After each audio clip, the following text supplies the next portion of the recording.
ఇక్కడ ఒక infrastructure create చేస్తే ఎలాంటి ఇంటర్నేషనల్ ప్లేయర్స్ అవుతారనడానికి ఇది ఒక ఉదాహరణ. అందులో మనం అందరం గర్వించే విధంగా మన తెలుగింటి ఆడబిడ్డ పోసర్ల వెంకట సింధు మనందరికీ గర్వకారణంగా నిలిచింది. ఈరోజు మీరు చూసినప్పుడు స్వర్ణం వస్తుందనుకున్నాం, కానీ బ్రహ్మాండంగా పోరాడి రజక పత్రాన్ని సాధించింది.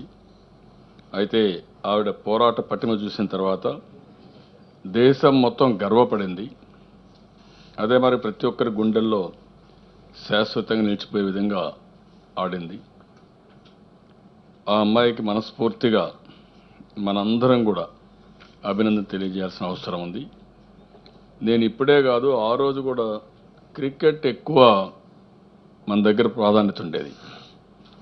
క్రికెట్ ప్లేయర్స్ ఎప్పుడైనా గేమ్ ఆడితే వాళ్ళ లైఫ్లో కూడా ప్రాబ్లమ్స్ ఉండవు, అంటే ఫైనాన్షియల్గా కూడా వాళ్ళకు స్టెబిలిటీ వస్తుంది. అందుకే ఆ రోజుట్లోనే నేను ఏదైతే మన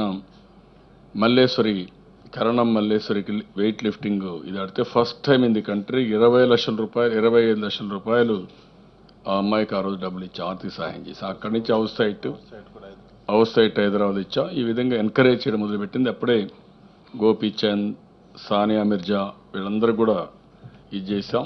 దానివల్ల ఇంకా బాగా ముందుకు పోయారు. ఒక పక్క ఆ అమ్మాయిని అభినందిస్తూనే ఈరోజు ఈ గర్వకారణానికి కారణమైంది కాబట్టి రాష్ట్ర ప్రభుత్వం ఆ అమ్మాయికి ప్రోత్సాహంగా 3 కోట్ల రూపాయలు నగదు, అదేవిధంగా అమరావతిలో 1000 గజాల ఇంటి స్థలం ఇవ్వాలని నిర్ణయం చేశాం.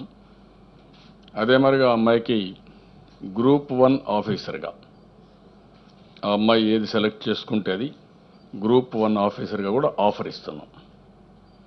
సో దాట్ ఒక ప్రైడ్గా ఉండాలి, ఒక ఆనందంగా ఉండాలి, మనం గౌరవించాలనే ఉద్దేశంతో మనం ఇస్తున్నాం. అదే మరిగా అమ్మాయి విజయానికి కారణం బ్రహ్మాండంగా కోచింగ్ ఇచ్చినటువంటి పుల్లల గోపీచంద్కు కూడా ఒక 50 లక్షల రూపాయలు డబ్బులు ఇవ్వాలని చెప్పి కూడా నగదు ఇవ్వాలని చెప్పి నిర్ణయించాం.